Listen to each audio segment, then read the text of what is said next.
মধ্যরাতের সময় ছিল, ঝড়ের রাত ছিল, অনেক জোরে বৃষ্টি হচ্ছিল। আশেপাশে কেউ দেখা যাচ্ছিল না। সেই ঝড়ের রাতে একটি নির্জন রাস্তায় একটি মেয়ে বাড়ি যাওয়ার জন্য অটোরিকশার অপেক্ষা করছিল। তখনই একটি গাড়ি সেই মেয়ের সামনে এসে দাঁড়িয়ে পড়ে। এত রাতে ম্যাডাম আপনি এখানে কি করছেন? আমি অটোওয়ালার অপেক্ষা করছি, কিন্তু কোনো ট্যাক্সি বা অটো পাওয়াই যাচ্ছে না। আপনি এত রাতে এখানে কিচ্ছুই পাবেন না, আর বৃষ্টিও তো অনেক জোরে হচ্ছে। আপনার যাওয়ার কোথায় আছে? আমি আপনাকে ছেড়ে দিচ্ছি। আগে ধন্যবাদ, আমি চলে যাব। দেখুন রাত অনেক হয়ে গেছে, আমি আপনাকে ছেড়ে দেব। আমার নাম হলো অনুজ। আর আপনার নামটি কি? আমার নাম নীলম। খুবই মিষ্টি নাম। আগে ধন্যবাদ। একটি কবরস্থানের কাছে পৌঁছে নীলম বলে, অনুজ তুমি গাড়ি এখানেই থামিয়ে দাও, আমার বাড়ি এই কাছেই আছে। কিন্তু এইখানে তো কবর ঘর আছে। হ্যাঁ, আমার বাড়ি এখানেই আছে। আর অনুজ গাড়ি থামিয়ে দেয়। নীলম গাড়ির থেকে নেমে যেতেই থাকে, আর তক্ষুনি তার চোখ ঘড়ির উপরে পড়ে। আর তখনই সে নীলমকে আওয়াজ দেয়, নীলম নীলম নীলম। কিন্তু নীলম অনুজের চোখের সামনেই অদৃশ্য হয়ে যায়। আরে এই নীলম কোথায় গায়েব হয়ে গেল? আর অনুজ নিজের বাড়ি চলে যায়। বাড়ি পৌঁছে সে ঘড়ির দিকে তাকায় আর বলে, আরে এটা কিরকম ঘড়ি, এত পুরনো, আর এই ডিজাইনটাও তো খুবই অদ্ভুত। আর এমন বলে ও ঘড়িটিকে টেবিলের উপরে রেখে দেয় আর ঘুমিয়ে পড়ে। কিছুক্ষণ পর অনুজের ঘুমানোর সময় অনেক অস্থির অনুভব হয়। হঠাৎ অনুজকে ঘুমোতে ঘুমোতে ঘাম আসতে থাকে, আর অনুজের উদ্বেগ আর অস্থিরতা অনুভব হয়। আরও চোখ খুলে যায়। তখন সে দেখে যে পাখা নিজের থেকেই চলছিল, লাইট নিজেই অন হয়ে যায় আর নিজের থেকেই বন্ধ হয়ে যায়। তখনই বাথরুম থেকে জলের আওয়াজ আসে। অনুজ বলে, এই হঠাৎ করে কি বা হচ্ছে? ও বাথরুমের দরজা বন্ধ করার জন্য যায় তো দেখে যে নল থেকে জলের জায়গায় রক্ত বেরোচ্ছিল। ও ভয় পেয়ে বাথরুম থেকে বেরোতে দেখে যে ঘড়ির থেকে ভয়ানক এক ডাইনি বেরিয়ে ওর গলা ধরে ফেলে। অনু চেঁচাতে থাকে, কিন্তু ওর আওয়াজ বেরোয় না। ডাইনি অনেক বিভৎস আর ভয়ানক লাগছিল। ওর চোখ থেকে রক্ত বেরোচ্ছিল, ওর আওয়াজ অনেক ভয়ানক ছিল। তখনই অনুজ বলে, কে কে তুমি? আর তুমি আমাকে মারতে কেন চাইছো? আমাকে ছেড়ে দাও। আমি আমি তোমার কি ক্ষতি করে দিয়েছি?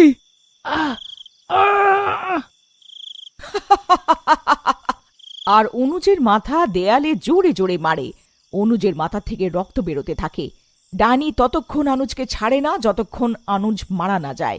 অনুজের মৃত্যু হয়ে যায় আর ঘড়ি আবার টেবিলে থাকে। আর তক্ষুনি অনুজের মৃত্যুর খবর শুনে অনুজের বন্ধু নবীন আসে। এত হিংস্রভাবে কে মেরেছে? কে বা মারতে পারে? অনুজের সঙ্গে কারোর সাথে কোনো ঝগড়াও ছিল না, আর কারো শত্রুতাও ছিল না। তবে এরকম কে করতে পারে? কে করতে পারে?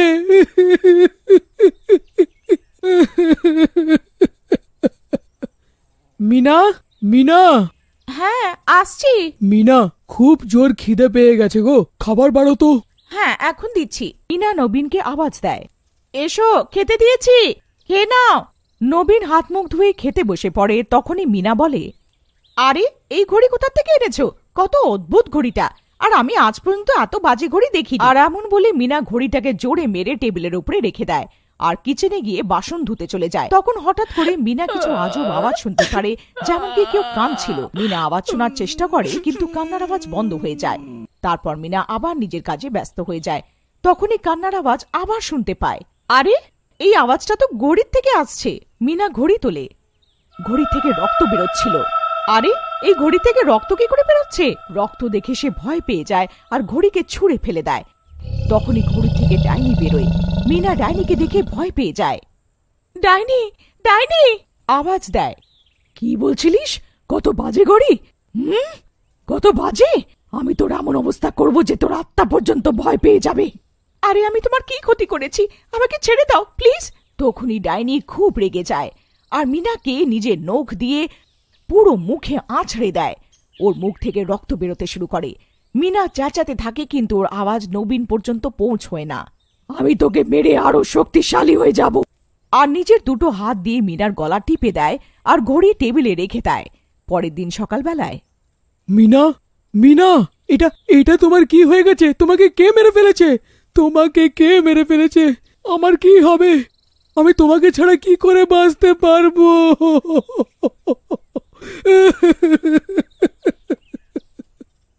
নবীন জোরে জোরে কাঁদতে থাকে। মিনার মৃত্যু একটি রহস্য হয়ে রয়ে যায়। ওর মৃত্যুর বিষয়ে কেউ জানতে পারে না মৃত্যু হয়েছে তো কিভাবে হয়েছে।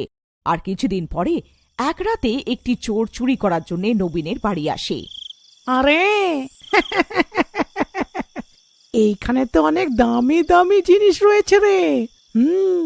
যা যা দামি জিনিস আছে আমি সব তুলে বস্তায় ভরে নি। এর ভালো দামও পাবো। চোর সব দামি জিনিস বস্তায় ভরে নেয়, তখনই ওর চোখ টেবিলে থাকা ঘড়ির উপরে পড়ে।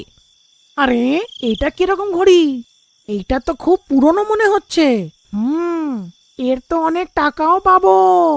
আমি এটা বিক্রি করে অনেক ধনী হয়ে যাব আর আরামে জীবন যাপন করব।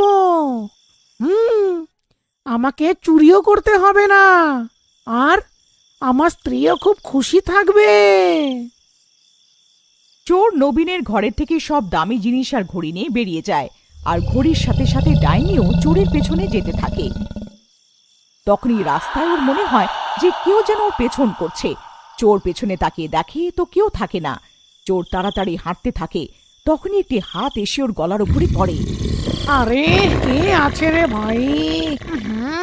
পেছনে তাকায়, কেউ থাকে না। কে বিরক্ত করে যাচ্ছে? মনে হচ্ছে আজ আমার একটু বেশি নেশা হয়ে গেছে। তখনই চোর বিড়ি খাওয়ার জন্য দেশলাই জ্বালায়। আগুন দেখে ডাইনি উধাও হয়ে যায়। চোরও নিজের ঘরে পৌঁছে যায় আর নিজের স্ত্রীকে আওয়াজ দেয়। আরে চামেলি, শুনছো? দেখো আজ অনেক বড় মাল হাতে পেয়েছি। আরে বাহ, এখন তো আমাদের আর কোনো জিনিসের কষ্টই হবে না, আর তোমাকে চুরিও করতে হবে না। চামেলি দামি জিনিস দেখে খুব খুশি হয়ে যায়। আরে এটা কি ধরনের ঘড়ি? আহা, কত পুরনো ঘড়ি! এটা কেন তুলে এনেছো? এর তো দামও পাবে না। আরে তুই কি জানিস বাজারে পুরনো জিনিসের কত কত দাম যায়? তুই এখন এইসব ছাড় আর খেতে দে। আজ তো খাবারও অনেক সুস্বাদু লাগছে। মনে হচ্ছে খুশির কারণে অনেক বেশি খেয়ে নিয়েছি। আমি চললাম ঘুমাতে। আজকে নিশ্চিন্তে ঘুমাবো আমি। হ্যাঁ হ্যাঁ, ঘুমিয়ে পড়ো, আমার এখন রান্নাঘরের কাজ শেষ করার আছে। আর চামেলি রান্নাঘরে বাসন ধুতে শুরু করে। তখনই পেছন থেকে ডাইনি চামেলির চুল ধরে টানতে শুরু করে। আরে কি হয়েছে? আমার চুল কেন ধরে টানছো? কিন্তু কেউ উত্তর দেয় না। এখন কি তোমার মুখে দই আটকে গেছে? কাজ করতে দাও, অনেক কাজ বাকি আছে, আর তুমি মজা করছো। কিন্তু কোনো আওয়াজ আসে না। চামেলি পেছনে তাকিয়ে দেখে তোর হুঁশ উড়ে যায়। একটি ভয়ানক ডাইনি ওর পেছনে দাঁড়িয়েছিল। একটি হাত বেরিয়ে চামেলির গলা ধরে নেয়। কি বলছিলিস? আমি কত পুরনো ঘড়ি আর বাজে, এর কেউ দামও দেবে না। চামেলির গলা আরো জোরে টিপে দেয়। তুমি কে? আমাকে ছেড়ে দাও, আমাকে মেরো না। ছেড়ে দেব না, কখনো নয়, আমি তোকে মেরে ফেলবো। যেই ডাইনি চামেলির মাথা দেয়ালে মারে তো চামেলির হাত লালটেনে লেগে যায় আর আগুন বেরোতে শুরু করে। আগুন দেখে ডাইনি উধাও হয়ে যায়। ওগো শুনছো? আরে আমাকে ডাইনির থেকে বাঁচাও, এই ডাইনি আমাকে মেরে ফেলবে। আরে ভাগ্যবান, কি হয়েছে? কেন চেঁচাচ্ছ? যেমন কোনো ডাইনি দেখে নিয়েছো। হ্যাঁ হ্যাঁ, ডাইনি। আর চামেলি নিজের স্বামীকে সব কথা জানায় আর বলে, কালকেই আমরা তান্ত্রিক বাবার কাছে যাব। আমি একজন অনেক বড় তান্ত্রিক বাবাকে চিনি, উনি আমাদের এই ডাইনির হাত থেকে বাঁচাবেন। পরের দিন তান্ত্রিক বাবার কাছে পৌঁছে, বাবা আমাদের বাঁচান, এই ঘড়িটা ডাইনি আছে, এ তো আমাদের প্রাণের পেছনে হাত ধুয়ে পড়ে আছে। কি হয়েছে মা, তুমি এরকম কেন বলছো? এই পুরনো ঘড়িতে এরকম কি আছে? বাবা, যেই এই ঘড়ির বদনামি করে, ঘড়ি ওকে মেরে ফেলে। এই ব্যাপার নাকি? চলো আমিও এই ঘড়িটাকে খারাপ খারাপ বলে দেখি। বাবা ঘড়ির বিষয়ে খারাপ বলতে শুরু করে। ছি ছি ছি ছি ছি ছি ছি, কি বাজে ঘড়ি! এরকম ঘড়ি তো আমি নিজের জীবনে কোনোদিনও দেখিনি। তখনই ঘড়ির থেকে ডাইনি বেরিয়ে বাবার সামনে দাঁড়িয়ে পড়ে। কে আছে যে আমার বিষয় খারাপ বলছে? সবাইকে মেরে ফেলবো, কাউকে জ্যান্ত ছাড়বো না। বাবা তখনই ডাইনির উপরে গঙ্গা জল ছিটিয়ে দেন আর বলেন, এই ঘড়ির ডাইনি, তুই এই ঘড়ির ভেতরে কি করছিস আর সবাইকে কেন মারছিস? আরে এই ঘড়ি আমার হাসি খুশি সংসার বরবাদ করে দিয়েছে। কেন কিভাবে? আমি আমার বন্ধুকে এই ঘড়ি উপহারে দিয়েছিলাম। কিছু সময় পরে ওর ঘরের সবার মৃত্যু হয়ে যায়, আর সবাই এই ঘড়িকে ওদের মৃত্যুর জন্য দায়ী করছিল আর আমাকে দোষী। তাই আমি আত্মহত্যা করে নিয়েছিলাম, আর তখন থেকে আমার আত্মা এই ঘড়ির মধ্যে আটকে আছে। আর যে ওই ঘড়ির বিষয়ে আজে বাজে কথা বলে, আমি তার প্রাণ নিয়ে নিই। বাবা ডাইনির আত্মাকে শান্তি দিয়ে দেয় আর সেই ঘড়িটাকে বট গাছের তলায় পুঁতে দেয়।